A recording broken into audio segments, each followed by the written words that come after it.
ನಮ್ಮ ಶ್ರೀ ವೈಷ್ಣವ ವೈಭವಗೆ ನಿಮ್ಮೆಲ್ಲರಿಗೂ ಸ್ವಾಗತವನ್ನು ಹೇಳಿಕೊಂಡು, ಈ ಗೊಂಬದ ಹಬ್ಬ ಅಂದರೆ ಏನು, ಇದನ್ನ ಬಗ್ಗೆ ಇರುವಂತಹ ವಿಶೇಷತೆಗಳು ಏನು, ದಸರಾದಲ್ಲಿ ನಾವು ಕೊಂಡಾಡುವಂತಹ ಈ ವಿಷಯಗಳನ್ನೆಲ್ಲದನ್ನು ನಾವು ನಮ್ಮ ಸಂಪ್ರದಾಯವನ್ನು ಬೆಳೆಸುವಂತಹ ಸಿದ್ಧಾಂತದಲ್ಲಿ ನಾವು ಮಾಡ್ತಾ ಬರ್ತಾ ಇದ್ದೀವಿ. ಅದರಲ್ಲಿ ನಾವು ಇಲ್ಲಿ ಕೂಡಿಸಿದ್ದೀವಿ ದುರ್ಗಾ, ಲಕ್ಷ್ಮಿ, ಸರಸ್ವತಿ ಅಂತ ಹೇಳಿ. ಮಹಾಲಕ್ಷ್ಮಿ 3 ರೂಪವನ್ನು ತಗೊಂಡು ಭೂಮಿಗೆ ಬರ್ತಾ ಇದ್ದಾರೆ.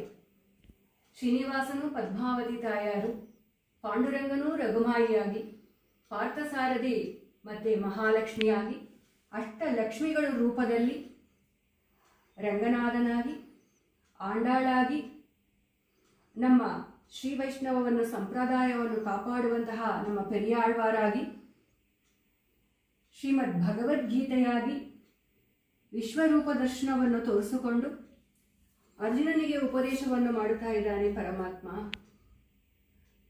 ಭೀಷ್ಮ ಮುಕ್ತಿಯಲ್ಲಿ ಅವರು ಕೊಟ್ಟಿರುವಂತಹ ವಿಷ್ಣು ಸಹಸ್ರನಾಮ ಬಹಳ ಪ್ರಸಿದ್ಧಿಯಾಗಿರುವಂತಹ ಒಂದು ಗ್ರಂಥ.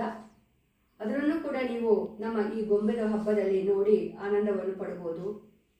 ಮಹಾಭಾರತದಲ್ಲೇ ವಿಶೇಷವಾಗಿರುವಂತಹ ಒಂದು ದೃಶ್ಯ, ದ್ರೌಪದಿಯನ್ನೊಂದು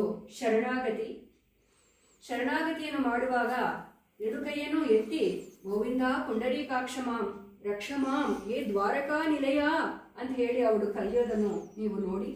ಈ ರೀತಿಯಲ್ಲಿ ನಾವು ಶರಣಾಗತಿಯನ್ನು ಮಾಡಬಹುದು. ಪರಮಾತ್ಮ ಕೃಷ್ಣನಾಗಿ ಅವತಾರ ಮಾಡಿ ಲೀಲೆಗಳನ್ನು ಮಾಡಿದನು. ಅದನ್ನು ನಾವು ಈಗ ಮುಂದೆ ನೋಡೋಣ.